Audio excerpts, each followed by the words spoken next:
I would say the most beneficial part is probably the beginning, where they explain the overview and the kind of concept behind what they're gonna show throughout the instructional. And then if you're watching like a Gordon Ryan instructional where they have the rolling footage, I would say the rolling footage, especially when they're talking over the rolling footage and explaining what they're doing, those two aspects are, I think, the most important part. Welcome everyone to another episode of Elbows Tight Podcast. It's your host Travis, and today I have the brilliant mind behind Less Impressed, More Involved BJJ over on YouTube, with almost 50,000 YouTube subscribers and over 4 million channel views. Jake Luigi is known for his high quality BJJ analysis of top-level competitors, and his quality is second to none. In this episode, we will explore Jake's love for the analytical side of jiu-jitsu, pros and cons of instructionals, what makes a good instructional, how to tell if you are spending your money wisely, and if the instructional that you're buying is legit, and so much more. So whether you are a seasoned practitioner or a curious beginner, Jake's channel has something for everyone, and I highly recommend you go check him out in the description below. Go subscribe to him. Also, don't forget to go follow us on Instagram and everywhere. Go join LBros community over on Facebook. Link is going to be down in the description below.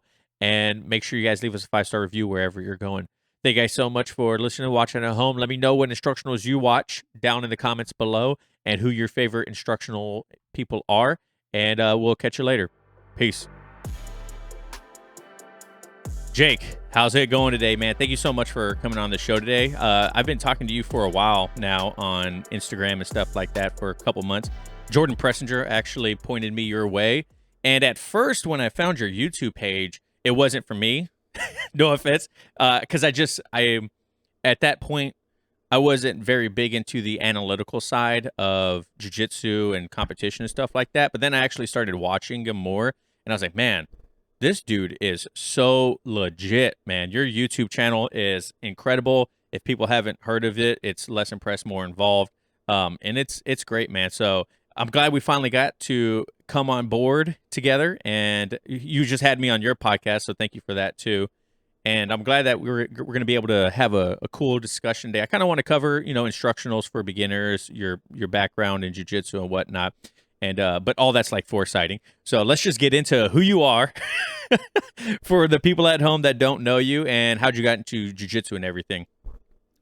Yeah, so like you said, we've been talking about doing this for a while, so I'm glad we finally made it happen. But just a little background on me. I started doing jiu-jitsu after college, so that was in 2015. So I've been doing it for like 8 years now, and I'm a purple belt. But out of those 8 years, a year and a half was COVID, and then after COVID, my wife and I moved to this remote island of Hawaii called Lanai. It's next to Maui, and there wasn't any jiu-jitsu out here. So now it's kind of starting to develop, but that's kind of when I started doing the YouTube thing when we moved out here, just to kind of stay involved with jiu-jitsu. And yeah, here we are. So you and I have similar backgrounds in starting jiu-jitsu. Your first academy was just like mine. I found this out when I came on, 1-800-BJJ help. And we both started in brand new academies, basically 99% brand new practitioners. How did that fall into line? How did you end up in that situation? Yeah, so I moved to the Bay Area and in California, and I just happened to move into an apartment, and literally right across the street was a jiu-jitsu school. So I just walked in there one day after work and signed up, and it was literally like the grand opening sign is like, on the wall and all that good stuff. Like, we'll give you a free gi if you sign up kind of deal. So I was like, okay, sure. So yeah, it was just kind of a right place, right time, I guess. So what made you move to the Bay Area? Work. Yeah. Oh, okay. Just work. Nothing. Yeah. Did you have like since kind of like you alluded to, your YouTube channel, and I did too at the beginning. Do you have like an analytical, like engineering background or something like that to have such like a deep look into technique and whatnot? I feel like since growing up, I feel like we probably all have similar stories. Like we gravitate more towards, numbers or more towards artistic things and things like that. I was definitely always a math person. And then in college, I studied finance. So that was very math oriented and a lot of like Excel sheets and stuff like that. And then after college, I did nothing to do with my degree at all and nothing to do with math. I was a project manager. And so I would say like growing up, I was very numbers oriented and very analytical and tended to be more like reserved, kind of like fit the proper stereotype of like the analytical person you would think of. So I would say it's something I've always gravitated towards, but I haven't really had any like proper training in it, which is, kind of difficult when I have like this platform now and I'm trying to kind of break into this space and people are like sending me all this like, oh, you should do statistics like this. And it's like, yeah, I've never heard of like any of this stuff. So it's a high mountain I'm trying to climb here, but you gotta just take it one step at a time, I guess. Has starting your YouTube channel, has it like reignited that love for numbers and analyzing and like breaking things down? Obviously, right? Because I mean, you're at like what 50,000 subscribers now and like hundreds of videos, and there has it like reignited something inside you that you just want to keep going? I would say so, because I definitely think that I'm not someone who's going to be like a world champion at jiu-jitsu.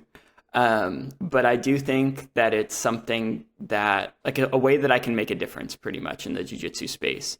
And that does kind of help ignite and keep me going a bit, kind of finding how I can help people and just kind of find my niche in this jiu-jitsu space. Yeah, finding purpose in jiu-jitsu outside of a belt or outside of I just talked about this on my last episode, and it was one of the things that I learned over the last 100 episodes, 4 years of podcasting, is finding a purpose of helping people really keeps you motivated to want to keep showing up on the mats, or whether it's anything in life. If you can find a purpose outside of a selfish one, I mean, every purpose is kind of selfish, right? Because it's all towards like filling your own cup in a way of filling out someone else's cup. But I think it's a very powerful thing helping others. And in jiu-jitsu, it's cool because you can see, I mean, when you run a YouTube channel, it's not like you can see right away, but getting those messages of people saying like, hey man, like your analysis really helped me out. It really broke down how I can do this and that. And that purpose of helping others, man, it's kind of intoxicating sometimes when you really start to like break that barrier down and people actually start listening to you, or you're making an impact on others. It's great. Yeah, for sure. It's a very, I'm sure you know too, it's a very lonely experience making like content and stuff.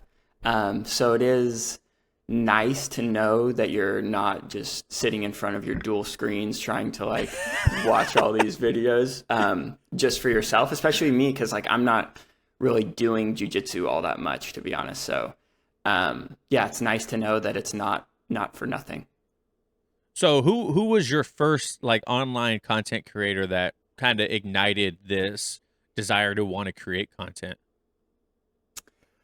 Honestly, it's a really good question. I would say the channel that I always get kind of lumped into, that I wouldn't necessarily say I started out like, oh, I'm going to do what they're doing, but who I'm referring to is BJJ Scout. I kind of get lumped into that category, which is completely understandable. They kind of like paved the way for the like analytical breaking down competition footage type of YouTube channel. But I wouldn't necessarily say like I watched a ton of their videos or anything, I've watched a few, like especially the leg lock ones when I was trying to figure it out. But I would say I wasn't the biggest like YouTube person, honestly, before I became a content creator. And I didn't like study all that much material like outside of class before like Danaher came out with his Instructionals, and then it kind of just like blew my mind. And I was like, man, there's a lot more out here than my jiu-jitsu school, So it's a really good question. I would say now I watch, Jordan's episodes, all the time. I think his quality is just unmatched. And even though it's kind of a different niche and a different style of video, I think we can all kind of learn a lot to the way he's navigating and kind of blazing the trail for us YouTubers that are kind of going behind him. It's just as far as like, sponsorships and production quality and partnerships. And like, he's just kind of, he's paving the way for sure. Yeah, I love Jordan's content. It's helped me out quite a bit. And, sometimes people kind of get a little bit of hesitancy when people start putting things behind paywalls. But everything that I've ever gotten that I've paid for from Jordan, it's great. Like his theory course, I've got his half card instructional off of BJJ Fanatics. And one, it's because I want to support a friend. He's helped the podcast me immensely. We've talked about this too. And not only that, but it's cool finding instructors or people that you can just tell they have a passion for it, and they really sit down and think about the quality of how they're going to say it and how they're going to show it. Because a lot of people out there, they don't do that, right? They'll just like put a camera in front of them and they're like, this is the technique. Thanks. You know what I mean? It's like, well, wait a second. There's a lot of nuance to this, or there's a lot more you can be explaining to that. And I think Jordan does a great job of doing that. And like you mentioned, the production quality too. What lessons have you learned since starting your YouTube channel, and then kind of creating content? It's a really good question. I would say that the first lesson I probably learned is that production quality is great, but you don't need it, kind of thing. Like, I legitimately started with my computer and my headphones that I plugged in, and I was just like recording with that. Yeah. And I still to this day use just like mostly free software. I've invested in a microphone, and which sounds that's great. Pretty much it. Yeah, thank you. Yeah. So, that's the same thing with me. People ask, what products I use or equipment I use, and this has been everything I have has been over 4 years. So I've pieced it together, over the last 4 years, and most of the time, dude, your phone is a phenomenal thing. The microphone that you can get on a pair of headphones is great, right?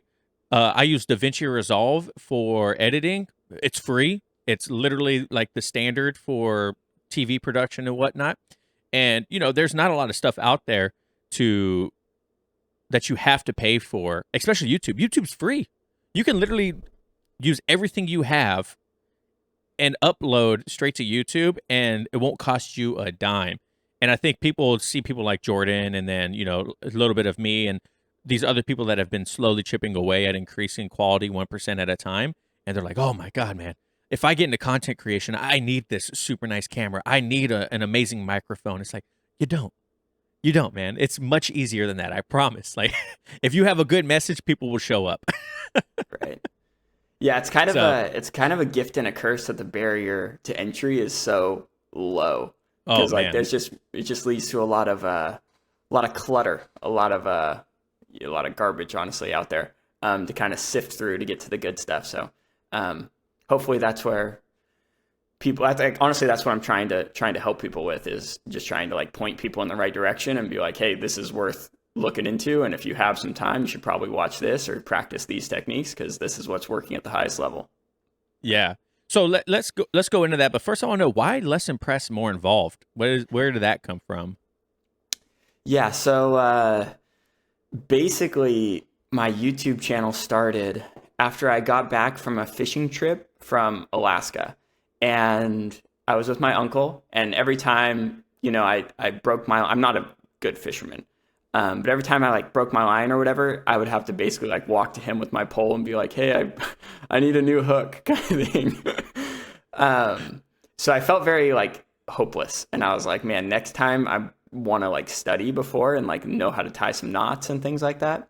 So at the time I was listening to Matthew McConaughey's book called Green Lights, and he was talking about when his dad died, how it was kind of the time for him to step up and kind of like be a man, pretty much. And he said it was time to start being less impressed by the things his dad was doing and start becoming more involved and like figuring out how to like navigate through his life instead of just being like impressed with the people that he put up on pedestals. So he wrote, like, I think he said he wrote it in like a tree or something. He just wrote less impressed, more involved. And that was kind of the like milestone where he like, you know, turned over that leaf and was trying to like start down that path.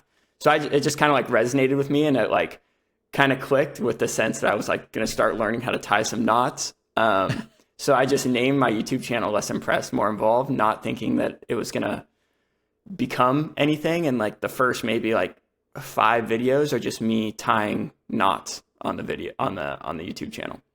Also, you started off as a fishing channel. Yeah, it was like a knot tying channel. And like it wasn't just fishing, because I was also learning how to hunt. So it was like how to hang your meat in the backcountry after you like, you know, harvest an animal. So it was like how to like hoist up meat into a tree and stuff. So it's like weird content like that we're getting like 5 views, and most of them are probably like my mom. And then I made one video about Marcelo Garcia, and that video I think got like 17,000 views or something like that. Wow. And I was like, oh my gosh. And then I haven't made a knot tying video since. What's up, guys? Are you tired of grappling body hair on and off the mats? Well, have no fear, because we have a solution that will keep you rolling smoothly and in style, thanks to MANSCAPED. Picture this: you're about to step onto the jiu-jitsu mats, ready to dominate and submit all your opponents. But wait, what's that? Your unruly body hair. That's why you need MANSCAPED, the global leader in men's grooming. With their precision engineering tools, you could tame the hairiest situations and grapple yourself to victory. Imagine executing the perfect armbar, all while knowing your bald hair is trying to sneak in a sneaky triangle choke. Thanks to the Lawnmower 4.0, you can easily eliminate that unwanted hair with this cutting-edge technology. It's like a black belt for body hair. So to my fellow BJJ practitioners, whether you're a white belt or a black belt, let Manscaped be your secret weapon on and off the mats. Go to manscaped.com and use code ETP20 for 20% off and free shipping. That's ETP20 at manscaped.com for 20% off and free shipping. And with Manscaped, you'll be a force to reckon with on the mats and in the mirror. So at what belt color did you start your YouTube channel, the jiu-jitsu side of it? Purple. Purple? Yeah. Purple. So what are like the pros and cons of instructional? Let's kind of like jump into your reviews on instructional, obviously, because you do a lot of analysis of high level competition, instructionals, basically anything that has to do with jiu-jitsu and how we can get better at it. What are some of the pros and cons of someone watching an instructional? Yeah, I would say this is kind of changed over the past, I would say, 6 months for myself. I'd say my answer would have been much different 6 months ago. But now I would say the most beneficial part is probably the beginning, where they explain the overview and the kind of concept behind what they're going to show throughout the instructional.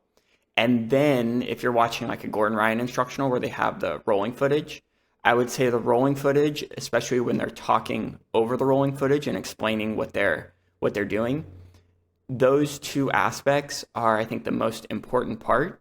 And then when they show you all the like little details and techniques, I would say that's the third most important part, which I think a lot of people kind of just like try and skip right to the fancy techniques that they want to learn and learn all the little details. But I definitely think that is not as important as people say. But at the same time, I also think it is like really important. So like it's kind of like a yeah, it's something I'm still trying to figure out and balance myself. But I was listening to, do you know who Owen O'Flanagan is? I do not. Gotcha. Shout out Owen. He's I'm not a student of the art. It's really bad. I have a platform and I There's people all the time. They're like, "Oh, do you know who this is? What about?" I'm like, I don't. I'm sorry. I have way too much going on in life to understand a lot of people. Unfortunately, I wish I could, but sorry. Go on. Gotcha. He's a grappler out of London. But he has a podcast and he has a leg lock instructional as well. And I don't remember the exact phrase, and I'm kind of waiting to use it in one of my YouTube videos. I wrote it down, so I was gonna like rewatch it before I used it. But like the basic theme behind it is I don't remember how it came up, but basically someone was asking him a question, like a very detailed question about what he showed in his leg lock instructional. And he was like, to be honest, I do it differently now. Like it's not like the same. So I think like if you watch a Gordon Ryan instructional or a Danaher instructional and you're so focused on like the right hand goes here and the left hand goes here, I think it's great and it will probably be better than what you were doing previously. But it's not necessarily the most optimal way, and they're probably doing it differently now, kind of thing.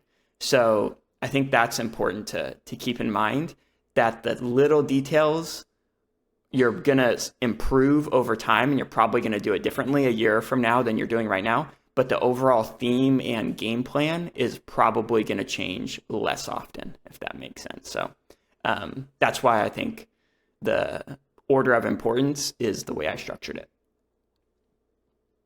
So what about some cons? Like who should and shouldn't be watching instructionals?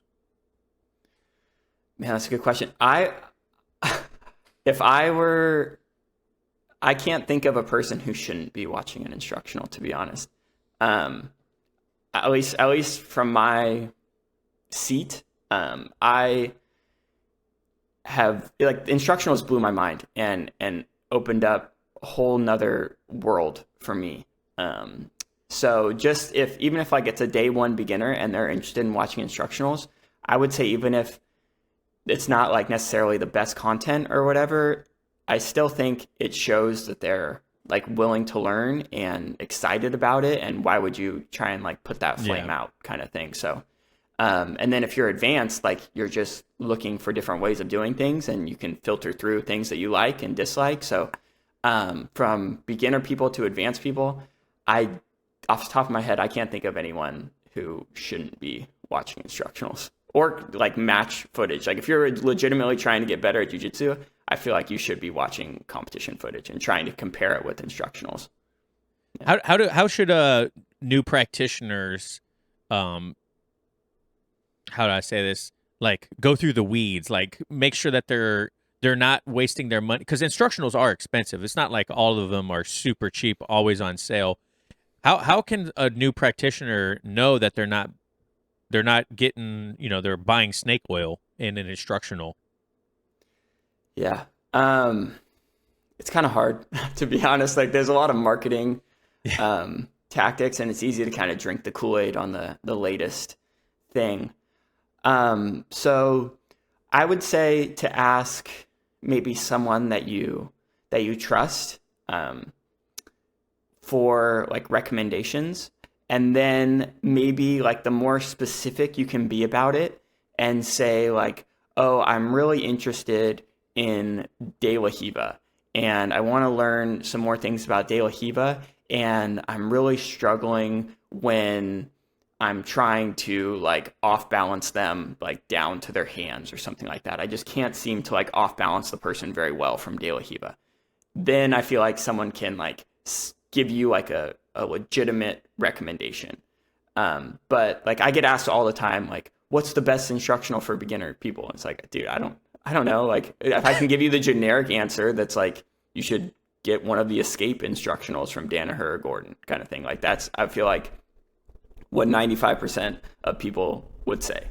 But like maybe you're not interested in that. And you're like, dude, I'm a wrestler. I just want to like double down on my wrestling and win some competitions. I just want to like learn how to smash people from side control. Then you probably shouldn't get that escape going. So, yeah, I feel like it's hard to give like generic advice. And then as far as just like, spending your resources wisely, I would ask someone that you trust and try and be like specific about what you're trying to get out of the instructional. And I feel like that will at least give you like a better use of your resources. Do you think that new practitioners or even blue belts, right? Because blue belts are still, lower belts. People get upset about that, but but do you think that they should be focusing on what is being taught in class, or do you think they should get that curiosity and say if they see something on sale on BJJ Fanatics or Jiu-Jitsu X that they should go for that and then try that in class? Like, how do you think they should work with that dynamic? Yeah, I think it's easier said than done, because I think a lot of people see the sale on BJJ Fanatics and they buy it and they start studying it, even though it has nothing to do with what they're studying in class. Yeah. So I think in an ideal world, which is probably not going to happen, but I think in an ideal world, you're studying something on BJJ Fanatics that links well with what you're studying in class. So like if you're working on, I don't know, like butterfly sweeps in class or whatever, you can get a BJJ Fanatics instructional that's about X guard or something like that. So like it's like both your feet are on the inside for a butterfly sweep, both your feet are on the inside for X guard. They link nicely with each other, and you're just kind of studying the 2 feet inside game. It's not like you're stepping on the toes of your instructor by being like, dude, I want to get really good at, like, I don't know, even De La Hiva. Like, you use De La Hiva as an example for this. Like, I want to get good at like an outside guard, but we're like studying inside guards right now. But then maybe, I guess you could make the argument like you can transfer. I don't know. I'm going down a rabbit hole right now. But basically, I think you understand what I'm saying. Yeah. So focus on, primarily, you should be focusing on what's being taught in class, especially as a new practitioner. But don't step on your instructor toes if you do buy something that's not being taught in class. Because I don't know about you, but if I'm teaching someone how my trade is welding. Back when I was in the Navy, and so if I were to be teaching someone how to stick weld and then they came in and they were doing something else, I would be like, don't worry about that right now. I'm trying to teach you the very basics first, and then you can go off and explore these other ideas and concepts about metallurgy or whatever. That doesn't matter right now because you can't even put 2 pieces of metal together. So let's go ahead and ring our focus in a little bit. And that's like my big concern, especially because I try to create content for people that are new practitioners. And it's like you mentioned, it's hard to tell them not to, fan the flame a little bit and, when they're interested in these things. But I'm just so worried about people wasting needed space and wasting their time. And so it's a concern when people are like, oh man, I want to watch instructional. It's like, okay, well, you should do it. Yeah, if you're interested, you should definitely do it. But kind of keep it in the realm of what's going on in your academy right now. Because if you're going over De La Hiva in class, right, and then you go over to, I don't even know what else we could be talking about De La Hiva, but like back attacks or something, and there's like no cohesiveness from that De La Hiva to that back attack, like you're not looking at crab riding or all these other things, then you're just wasting your time in my eyes, or in space and your instructor's time if you do that. And so that's just one thing that I get kind of concerned about is I want new practitioners to look at other information outside of their academy because it's incredibly valuable, but I don't want them to do it at the cost of not learning something that the instructor automatically knows would make them improve better. You know what I mean? Like that's one thing that really kind of concerns me sometimes. Yeah, I think it's kind of a two-way street, and I think like instructors are getting better about realizing that their students are going to see other ways of doing things online and have the option of going down whatever rabbit hole they want.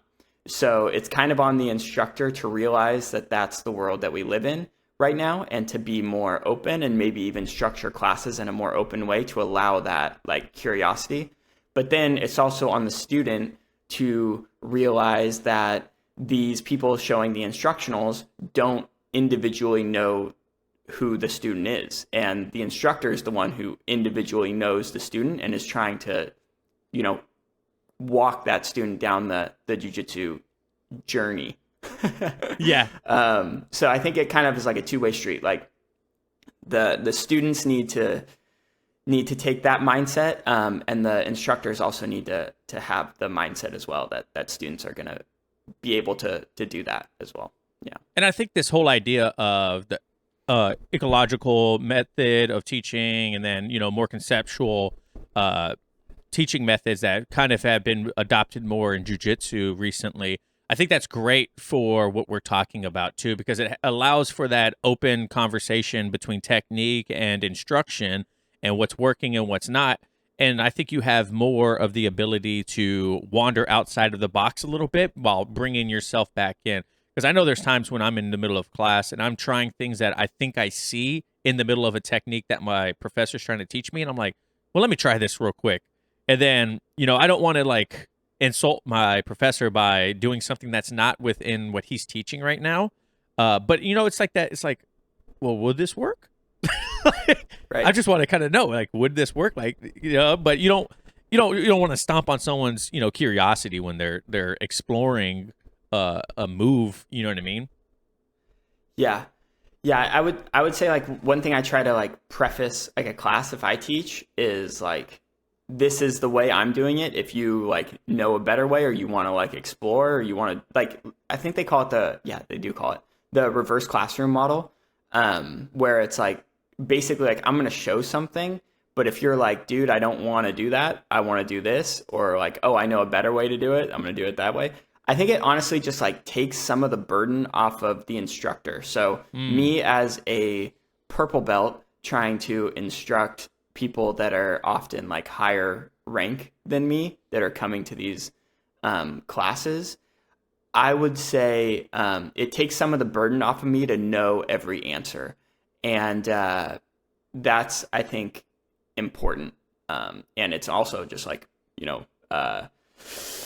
ease of mind for me when I'm going in to teach a class is like, you don't need to know every answer. And ideally your student is like, oh, I saw this thing from, Lachlan Giles showing it to do it this way. And it's like, oh, I've never seen that before. Yeah. Try it kind of thing. Let me know what you think. So it just kind of like gives you more freedom and takes some of that weight off of your shoulders. You don't have to be that like god of an instructor that knows everything, Yeah. Well, even no one knows everything in jiu-jitsu. You might meet someone that thinks that they know almost everything, but there's new innovation every day in jiu-jitsu, and that's including in instructionals too.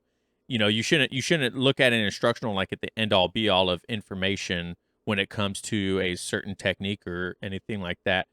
Because like we mentioned earlier, there are some people out there that are, I don't really know if this is 90% of stuff that probably wouldn't work in real life, but they're making some sales doing it. So when you look at buying an instructional or you're analyzing it, what do you look for in one that makes it great? You know what I mean? You're like, man, that was a fantastic instructional. I gained a lot from it. Most of it comes down to like the first introductory like section where they're just like explaining what they're doing and like the overall concept behind it.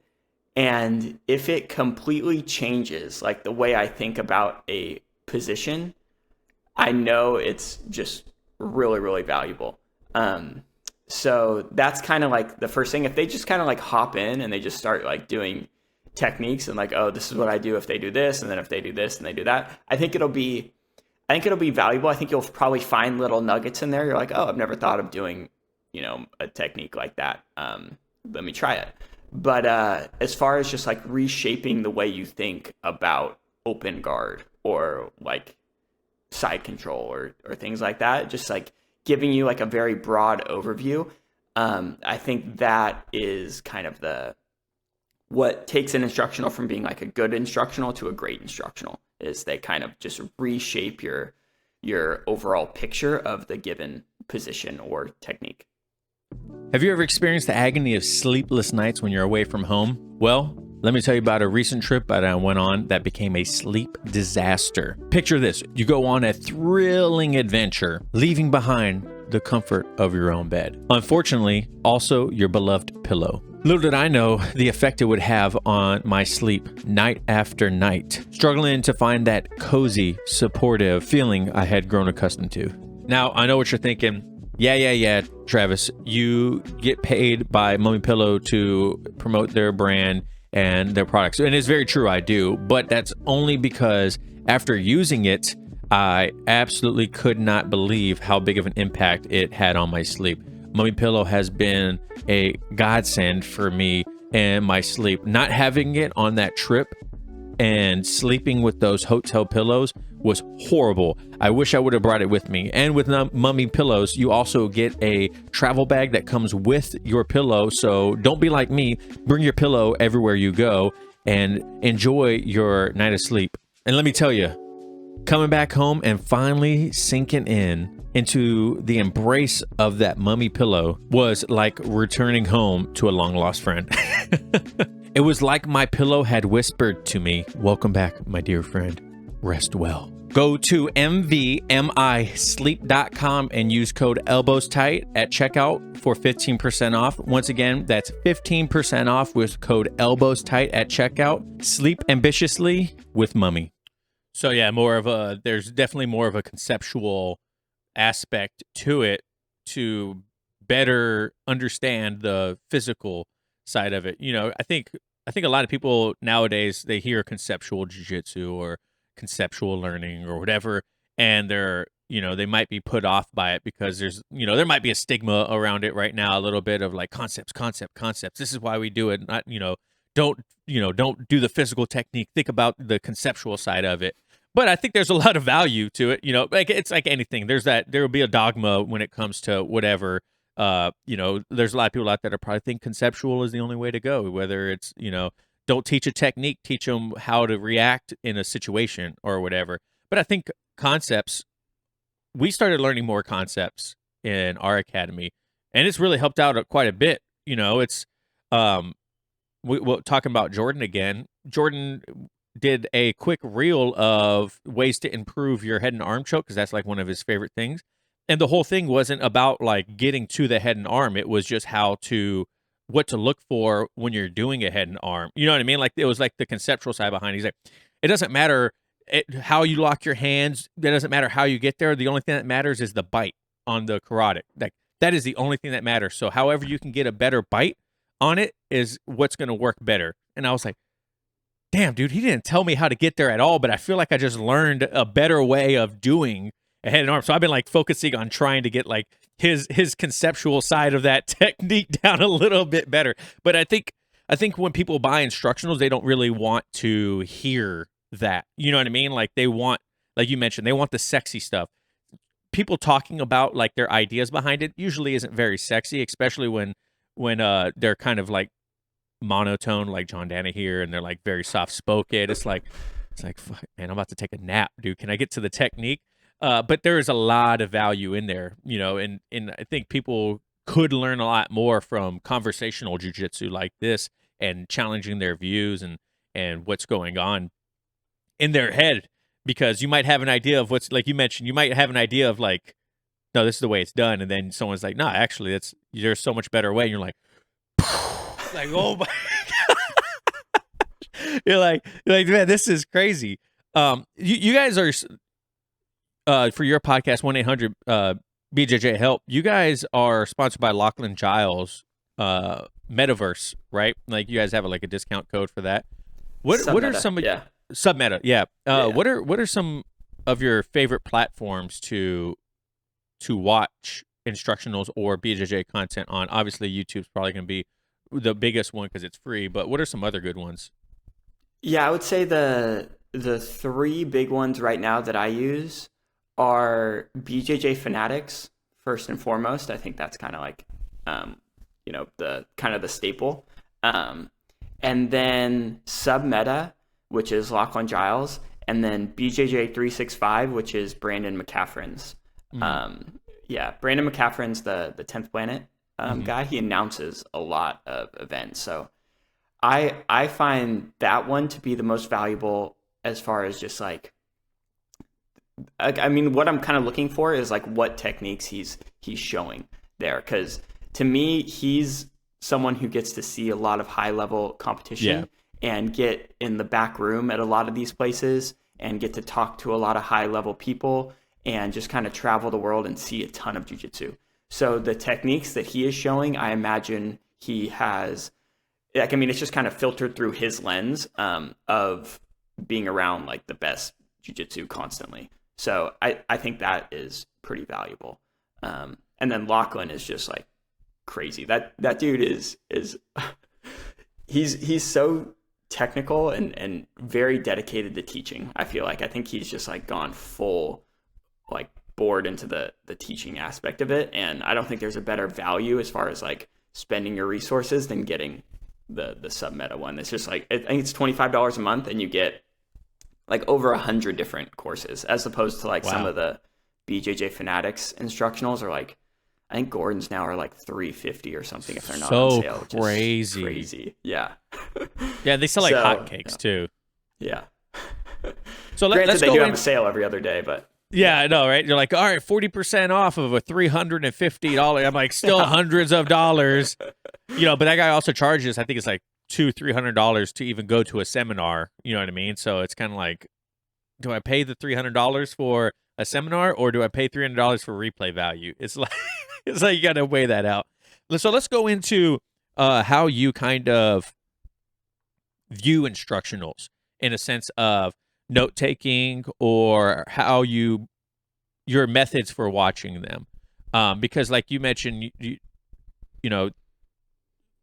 make content with them, and then you like the conceptual side to it. So how do you approach when you buy an instructional, and then from start to end, like how does that situation go for you? Taking notes? Are you chapterizing it somehow, or like how does it all work? Yeah, so normally the thing that's on the front of my mind right now is Gordon Ryan instructionals, and I'm just going to use that as an example just to make this easier.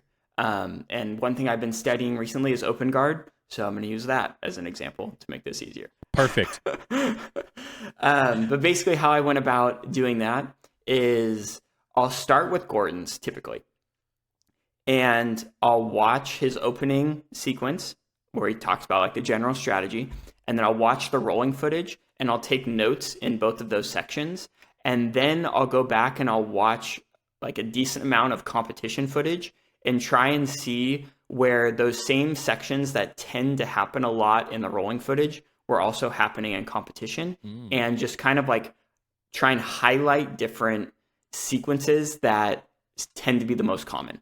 And then when I'm watching the actual content of the instructional, like all the 8 hours of techniques, I'll kind of have the general overview painted, and I'll kind of know the generally where he tends to spend most of his time in competition and in the sparring footage. So then it kind of gives you a little filter to say like, okay, like this section right here I should really pay attention to because he did it like 9 times in the rolling footage, and he also does it like a bunch in competition. So I imagine this is like a pretty important section. And oftentimes he'll start off by saying, this is one of the most important techniques, like it's like, oh, okay, the clue is right there in front of it. Like, yeah. So mental note. Yeah, exactly. So that's generally how I try to approach it. And then I'll watch a lot of supplemental material. So I'll go on to like Lachlan's, and I'll see the way he's doing a similar, like the same highlighted techniques that tend to happen a lot. I'll go and I'll see how Lachlan teaches it, and I'll be like, oh, he has like different details than Gordon has. I'll watch Danaher teach it. I'll watch Brandon teach it. I'll watch, like I've been studying a lot of like Mikey Musumeci instructionals for this open guard stuff. Mateusz Szczecinski, like just different people. I'll just like watch to see if they have like little onesie, twosie details that I'm like, oh, that's kind of cool. I'll just kind of throw it in. But yeah, for the most part, it's like kind of getting the framework from Danaher and Gordon, and then kind of piecing other people's little tips and tricks on top of that. So how do you approach note taking for this? Because it sounds like you do a lot of jumping around when you see something that interests you. How is your should people take notes when they're watching instructionals, and how do you take notes, or how do you keep everything in line so it's not a bowl of spaghetti up there? Yeah, I used to not take notes, to be honest. But then once I started doing this YouTube channel, I started to take more notes, just so I could have a quick reference when I wanted to like put something in a video. So I would say the YouTube channel has kept me more disciplined as far as my note taking, but just as like a general, like I'm new to note taking is basically what I'm saying. And previously, I'd say like um, all I was doing was just using the Notes app on my phone and just taking a bunch of notes. And I would just have like an open guard one, and then I'd have like a De La Hiva one, and I'll just write like Mikey De La Hiva instructional, and then I would just say like section 3, he talks about like when you off balance them to their butt, you do this or whatever, you know. So it'd be like kind of unorganized a bit, yeah, kind of a little all over the place, but yeah, I'm working on fixing that hopefully, and making it available. Like, yeah, I don't know if we want to get into that now, but yeah, basically, like I'm trying to become more organized with my note taking, especially for match footage, and then hopefully that'll bleed over into instructional footage as well eventually. But just as far as like general note taking for other people, I don't know if I would. I don't know if I would have like really good advice, to be honest. Like I wouldn't say my method is like good. I would say it's kind of a little all over the place. And the YouTube channel kind of forces me to be a little more honest with it. And yeah, it's not something I'm good at though, I would say. Hey, practice makes perfect, right? Or Yeah. progression, and then progression makes perfect. You kind of alluded to it in there, though. You do have the database coming out, and that's kind of why I wanted to ask about your note taking, because you mentioned on your YouTube channel that you have pages of notes for each YouTube video or whatnot that you're putting into it. You want to tell people at home what this platform is, because I think it's an amazing idea, and people are going to find so much value in it.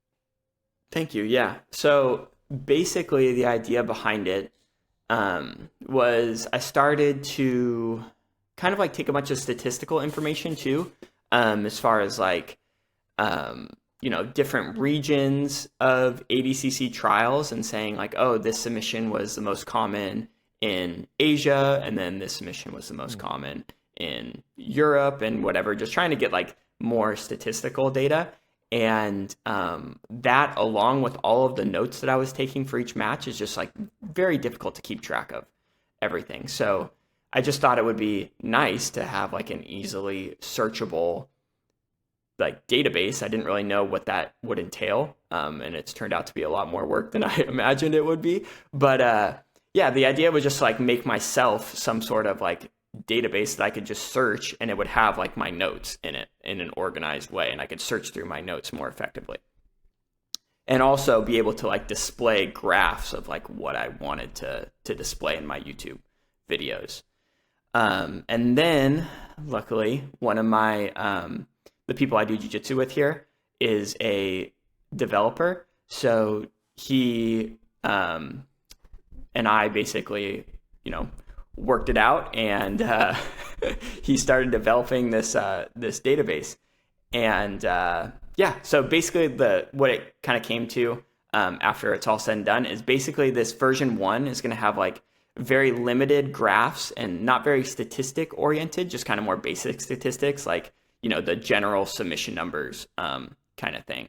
But it's going to be primarily focused on the notes search, pretty much. So you could search like guard retention from north-south, and every time I have like written guard retention and north-south in a note from a match, it's going to pop up with a timestamp, so you can basically better navigate through flow grappling, pretty much, because all we're doing is ADCC matches, and all the ADCC matches are on flow. So if you don't have flow, it's pretty much a useless tool. But if you do have flow, hopefully it will help you better find the match footage that you're looking for. And yeah, basically, again, I just made it for myself, and hopefully other people find it valuable. But yeah, that's the basic idea behind it. Do you have a name for it yet? Right now it's called the Outlier Database. Yeah. Sounds pretty legit, man. I'm excited. I don't have Flow, but I think the little bit that you showed, I was like, oh man, this is super cool. There's another thing out there, kind of similar to what you're talking about, Way of BJJ. I don't know if you've heard of that, but they're kind of like doing similar things, but it's kind of like from my understanding, is it's going to be like a tree. Like you could say like, okay, pull De La Hiva, and then what did they do? And it's kind of like, well, he grabs my foot, so you go to grab your foot and how to counter that, and it like links YouTube videos on how to do each technique or each scenario. And I think that when you said that, I was like, oh man, that's like super legit that you're coming up with this too, because I think it's a very big gap in the market right now for people, especially with how much content we have out there for jiu-jitsu. I wanted to get, speaking of that, I wanted to get your take on like analysis or a paralysis by analysis. Like, do you ever fear that you're gonna just overthink stuff way too much because of what you do, that it might start affecting you? Every day. Every Yeah. day. Yeah, honestly, like I don't get to train jiu-jitsu all that much. I would say like maybe twice a week, and even those like twice a week I'm like teaching, so like I'm not really like training all that much. So yeah, like it's tough because I'm like studying it all day, and then I don't get to practice it all that much. So it's a lot of like when you're in the situation, just trying to like think a lot as opposed to reacting. So yeah, I would say I get paralysis by analysis pretty much every time I roll nowadays. Do you record your footage or your rolling? It goes off and on. I Same. personally don't, but these other two gentlemen in our school, they basically like run our Instagram page for the jiu-jitsu school. So yeah, they record it and like make little clips of the highlights and stuff. And they'll send, like if I want to see it, they'll send like the full blown videos. So it's usually available if I want it, but yeah, I don't tend to record my own rolls. There's a lot of I mean, you offer the service too of reviewing people's roles right behind your paid community and whatnot.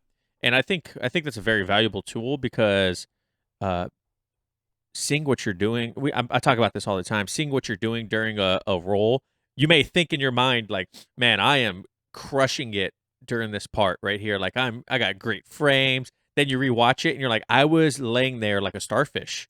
In my head, that's not what was happening. I think that was the big eye opener. And a lot of content creators out on YouTube now, I mean, there's a lot of small content creators out on YouTube now when it comes to jiu-jitsu that do their own rolling footage breakdown, much like Jordan we talked about earlier. And it's cool seeing people do that, but I think it's starting this own like micro instructional environment. You know what I mean? Where everyone that has a platform now wants to release their own instructional on what they want. And I mean, it's good and bad. I mean, obviously there's knowledge is knowledge. And if you can break it down to a point to where it's beneficial to someone or helps people, I think it's a great idea. But what do you think about this new kind of like, sign up for my newsletter and I'll give you this instructional? I know you've done it too, and I'm not bashing on anyone for doing it. If I think it's like I mentioned, if you have good knowledge and you can help people, then do it. I don't. I suck at jiu-jitsu. So it's no one will be learning my techniques for a newsletter. But how do you feel like, what do you think like the next step is for this kind of micro instructional environment that's starting to come out with content creators? Yeah, it's an interesting question. For me, I would say that there's always been, how do I want to answer this? Like, I would say like, for me, like as far as like the whole like email thing and stuff like that, like I just found out about it. I feel like it's one of those things where like you just find out about a car and then like all of a sudden you're starting to see it everywhere. Maybe I was just like oblivious to it before, But I just found out that like, oh, it's probably a good idea to like start collecting people's emails and like just in case something happens with YouTube. Yeah. And I was like, oh, maybe I should start trying that. And then like now I literally see like everyone doing it. So like that's what I'm saying. Like I was thinking about it too, and I was like, man, I don't want to do that. Like I feel like everyone in the jiu-jitsu content creation space is kind of like, hey, sign up for my newsletter, get this free ebook that I wrote about, or this one super simple technique. And I'm like, I'm not gonna do that. I gotta find something else I gotta do. But go on, sorry. Yeah. No, I hear you. But yeah, I also do see like there's a reason why people do it. So like, yeah, I get the pros and cons, but yeah, I'm still trying to navigate through that as well on my end. So, sorry, I kind of like lost my Can you rephrase the question real quick? Oh, so what do you think about this micro instructional like content creator instructional thing, and then like where's it going? Like how do you feel about people doing it and whatnot? Gotcha. Yeah. No, I just feel like it's just going to become harder and harder for people to navigate and find the good information. So basically the kind of like tagline that we were trying to like come up with a tagline for this outlier database thing. And basically what we came down to was what we're trying to do is help people overcome the overwhelm. And I think the overwhelm problem is just going to keep getting more and more difficult to solve. And there's going to be more and more content for you to watch, and it's going to be harder and harder for you to find the thing that you're looking for.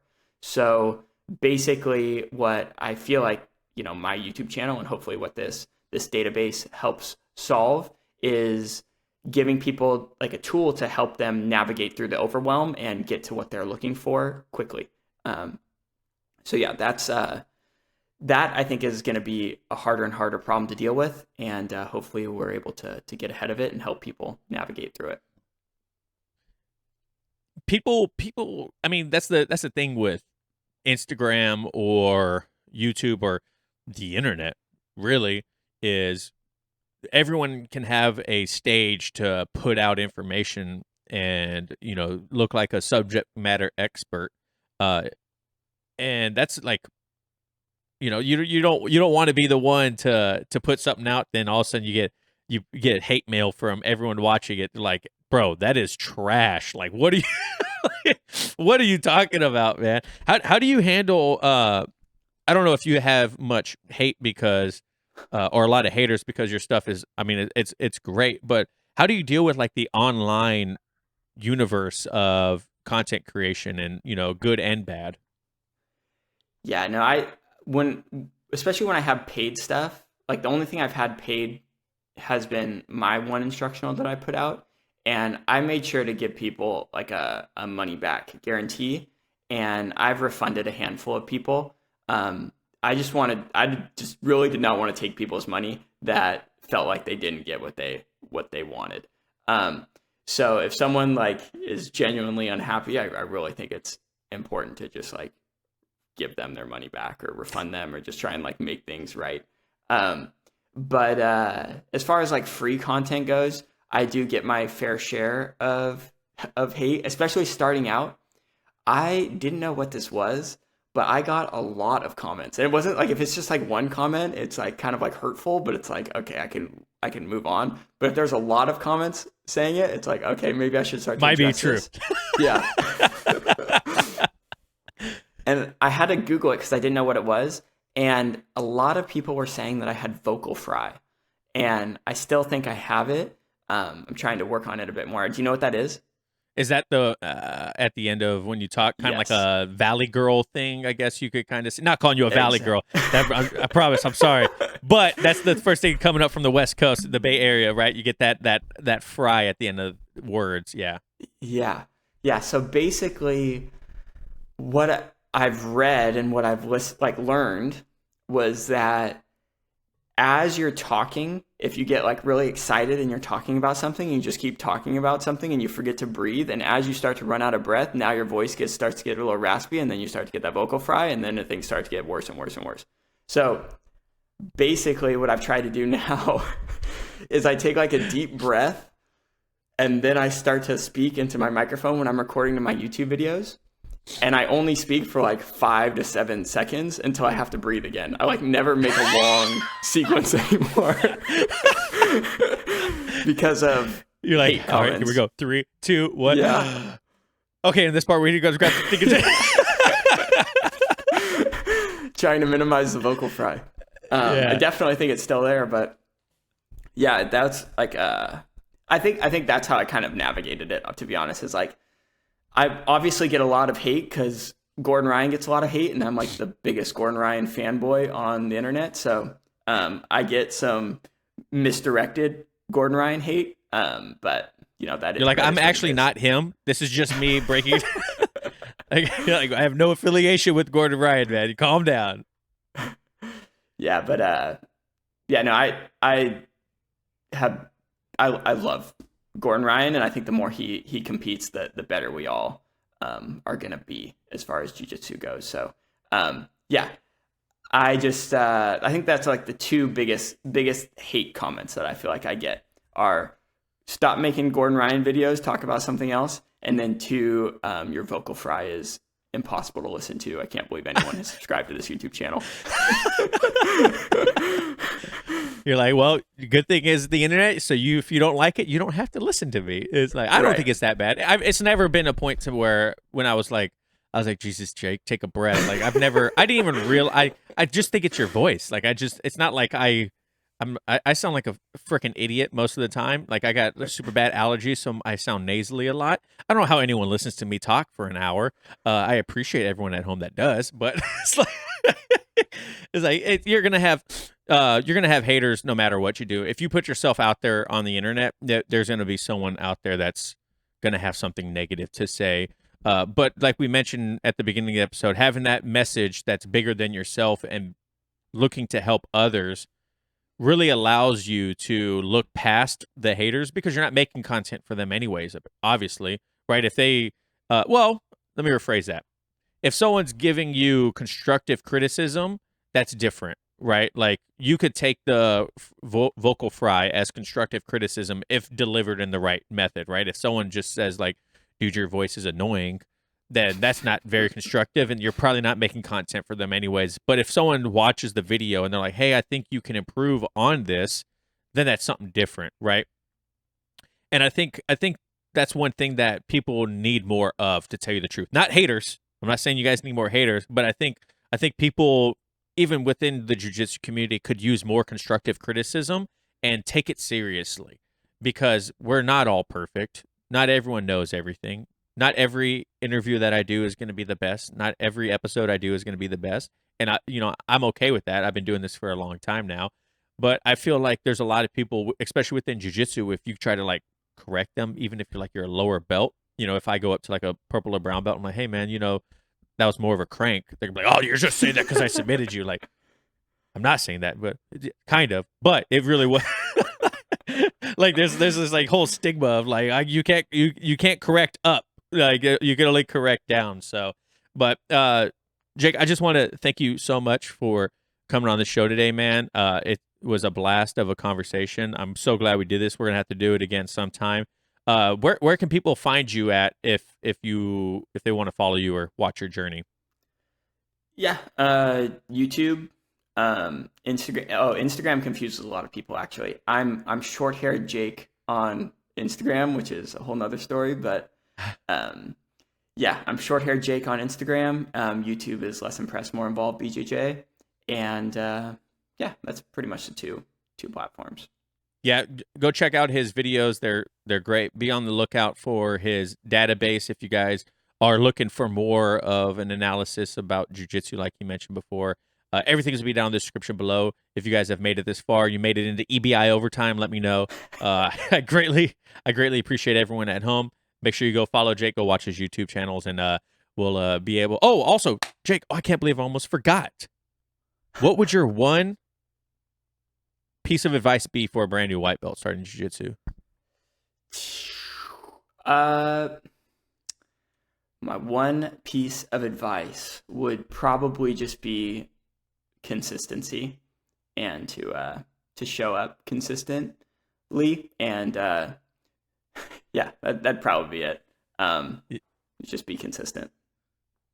Wait, is there a number that comes to mind when you talk about consistency? Not necessarily. I think it probably just depends on people's like life and their goals. That number is going to dictate a lot of that. But I would just say like if you're going to, 2 classes a week, and then you don't go for a month, and then you go for 2 classes a week again for a month, you're probably not going to get very, very good. So yeah, if you can go to, 1 class a week and then 2 classes next week and then 1 class and then 2 classes, and that's like a more sustainable schedule, then just do that. But like, just try and go at least once a week, I would say, and just keep showing up, kind of thing. So. Absolutely. All right, Jake, for real this time. Thank you so much for coming on. Everyone go check him out. Everything's going to be down in the description below. Thank you guys so much for listening and watching at home. And remember, no oil checks here. Peace.